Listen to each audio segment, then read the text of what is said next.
नमस्कार, मैं आशा मेहरा न्यूज़ 5 भारत पे आप सभी का स्वागत करती हूँ। आप जानते हो मैं आज इस समय दिल्ली स्टेशन रेलवे स्टेशन के पास में खड़ी हूँ। क्योंकि हमारे साथ में खड़े हैं सरिता जी बेटा जो एसएससी जीडी स्टूडेंट है और आप उनके बारे में जानते हो। आज वो ठीक होकर अपना घर जा रही है, लेकिन उनके मुख से सुनना चाहेंगे आप सब लोग कि वो कैसी है और वो आज एक प्रेरणा दे रही है आप लोगों को कि भाई हमेशा जीत की ओर जाना है, तो दृढ़ निष्ठा के साथ और एक संकल्प रखो कि हम जीतेंगे। नमस्कार सरिता, कैसे हो आप? अभी तो अच्छी हूँ मैम, मैं अभी फिट महसूस कर रही हूँ।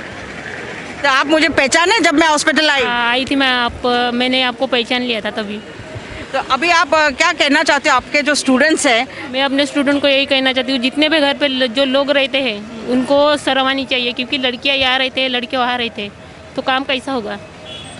इसका फ़ायदा यानी कि जो एसएससी डिपार्टमेंट है या अदर कोई वो उठा रहा है, तो सब लोग एक साथ मिल के आना चाहिए था, क्योंकि हम भी भूखे थे, सब भूखे रहते हैं, तो सबको समझना चाहिए कि आना चाहिए करके, लेकिन आते ही नहीं, कोई ज़्यादा बच्चे नहीं थे, इसलिए वो लोग यानी कि जितनी प्रेरणा मिलनी चाहिए उतनी नहीं मिल सकती। नहीं, कम से कम 8,000 स्टूडेंट्स के ऊपर थे मैडम, 1000 बच्चे थे, लेकिन उनसे भी अभी एग्ज़ाम आ गए बीच में। जो एसएससी ने एग्ज़ाम निकाले थे वो भी बीच में ही निकाले इन लोगों ने। 16 तारीख से एग्ज़ाम चालू हो गई बच्चों की।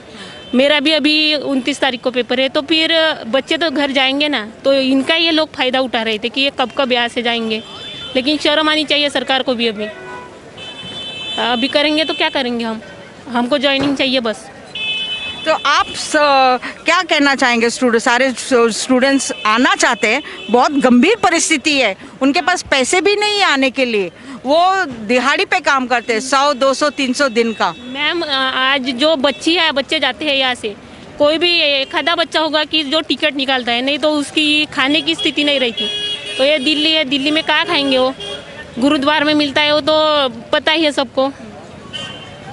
आप लोग जो गुरुद्वारा में रह रहे थे उसमें कोई दिक्कत नहीं थी? नहीं, उसमें कोई दिक्कत नहीं थी। उसका तो धन्यवाद मानना चाहिए हमको, क्योंकि वहाँ रहने के लिए, खाने के लिए हमको सुविधा मिली थी। एक्चुअली आज ना गुरुपुरब दिन है। मैं एक बात कहना चाहूँगी, सारे लोगों को गुरुपुरब के बहुत बहुत शुभकामनाएं। और आज गुरुपुरब के दिन सरिता जी बेटा अपना घर जा रही है, अपना घर जाके वापस आने वाली है, ये दृढ़ निष्ठा कर रही है। सही है ये बात? हाँ मैडम, अभी तो तबीयत यानी कि स्ट्रांग तो है, लेकिन ज़रूर आऊँगी मैं। प्रयास तो जरूर करूँगी आने का फिर से, क्योंकि अपना अधिकार लेके रहूँगी मैं। और क्या कहना चाहेंगे स्टूडेंट्स को जो नहीं आ पा रहे हैं? आने की कोशिश करें, सही ज्वाइनिंग लेके ही जाए, क्योंकि हम तो ऐसे यानी कि फ्री में नहीं मांग रहे हैं ना। हमने सब यानी कि क्वालिफाई करने के बाद पूरा क्वालिफाई किया, इसलिए हम मांग रहे हैं, भीख नहीं मांग रहे हैं, हम जॉब मांग रहे हैं, अपना अधिकार मांग रहे हैं, तो देना चाहिए सरकार को। कितने दिन तक नहीं देगा? अच्छा, आज आपको मालूम है देश का कानून, कृषि कानून, वो सरकार ने रद्द किया है, और आप सरकार को क्या कहना चाहेंगे इसी के ऊपर? मतलब जैसा उनका हुआ, क्या आपका भी साथ होना चाहिए? वैसा हम कैसे होने देंगे, क्योंकि किसान आंदोलन अभी तो 11 महीने से चालू है, एक साल होने का है, लेकिन अभी तक सरकार ने कोई नहीं सुनी उनकी, तो हमारी तो सुननी पड़ेगी। रद्द करने का कारण यही है क्योंकि अभी इलेक्शन आ रहे हैं यूपी में इलेक्शन है, इसलिए ये हो रहा है सब। तो आप गृह मंत्री जी को क्या कहना चाहेंगे? गृह मंत्री जी से यही कहना चाहती हूँ कि मैं जो जितने यहाँ पर यानी कि फिट बच्चे थे उनको ज्वाइनिंग दे दिया जाए, क्योंकि लिस्ट ऑलरेडी वहाँ पर पहुँच चुकी है, और जैसी मेरी स्थिति हुई वैसे किसी भी बच्चों की ना हो। इसके बाद आपने सुना है सरिता जी के आवाज़, और उनके साथ उनका जीजू जी भी है, उनसे भी बात कर लेते। नमस्कार, आपका नाम? मैडम नमस्कार, मैं प्रकाश हमने सरिता जी में जीजा बोलते हैं। हम लोग अब 4 दिन के पहले आए जैसी हमको खबर लगी कि सरिता की तबीयत बहुत ही सीरियस है।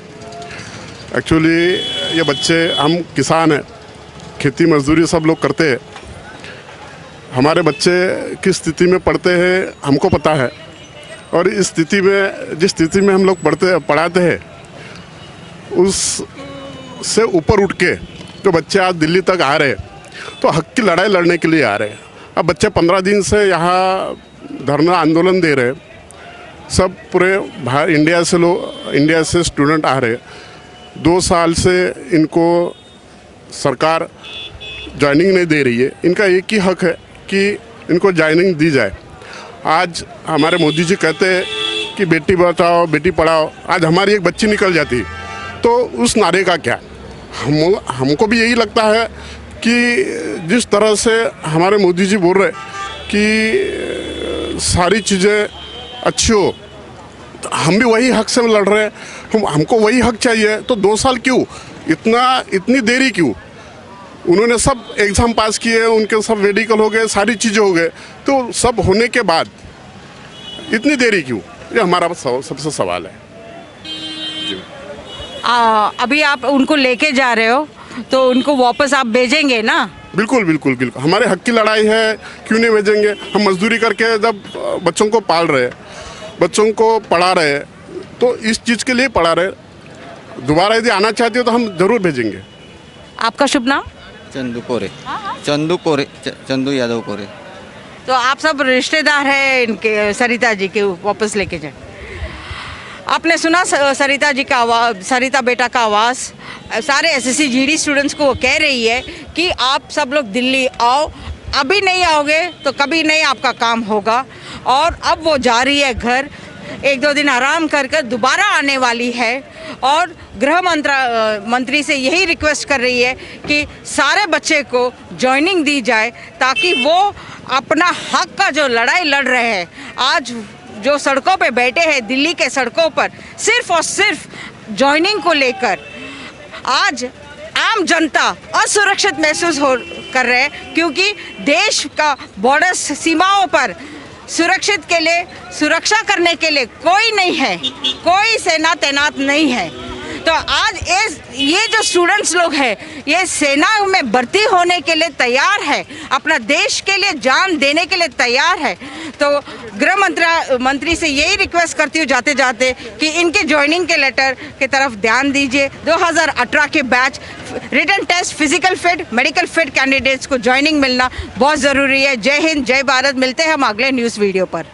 Thank you.